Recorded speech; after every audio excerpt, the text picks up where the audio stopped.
বহুমাত্রিক challenge মোকাবিলায় সশস্ত্র বাহিনী হবে সময়োপযোগী। নিরাপত্তা কৌশল যেন সরকার প্রধানকে জনগণ থেকে দূরে ঠেলে না দেয়। পিজিআর-এর প্রতিষ্ঠাবার্ষিকীতে প্রধানমন্ত্রী। সাইবার যুদ্ধ, ইলেকট্রনিক ওয়ারফেয়ার, ড্রোন যুদ্ধ কিংবা তথ্য যুদ্ধ, এইসব বহুমাত্রিক চ্যালেঞ্জ মোকাবেলায় শুধুমাত্র পিজিআরই নয়, প্রতিটি বাহিনীকেই আধুনিক এবং সময়োপযোগী প্রশিক্ষণের মাধ্যমে নিজেদেরকে সার্বক্ষণিক প্রস্তুত রাখা অত্যন্ত জরুরি। সশস্ত্র বাহিনী হবে চতুর্মাত্রিক, সবার আগে বাংলাদেশ নীতিতে জোর রাষ্ট্রপতির। সরকার সশস্ত্র বাহিনীকে আধুনিক চতুর্মাত্রিক বাহিনী হিসাবে গড়ে তুলতে অঙ্গীকারবদ্ধ। জাতীয় নিরাপত্তা কৌশল নির্ধারণে নেওয়া হয়েছে সবার আগে বাংলাদেশ নীতি। দেখছিলেন প্রধান শিরোনাম। দুপুরের সময়ে সঙ্গে আছি আমি তোহা খান তামিম। এবার অন্যান্য শীর্ষ সংবাদ।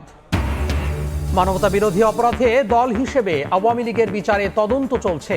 প্রমাণ পেলে সন্ত্রাস বিরোধী আইনে হবে বিচার, জানালেন ট্রাইব্যুনালের চিফ প্রসিকিউটর।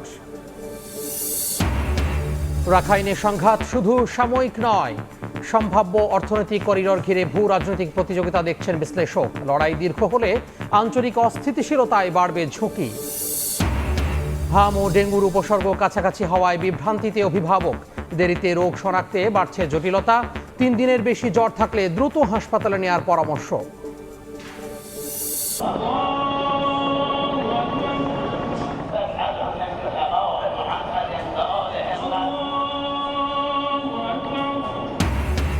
তেহরানে আয়াতুল্লাহ আলী খামেনির জানাজা। গ্র্যান্ড মোসাল্লায় কোটি মানুষের জমায়েত। অংশ নিলেন বাংলাদেশ সহ শতাধিক দেশের প্রতিনিধি।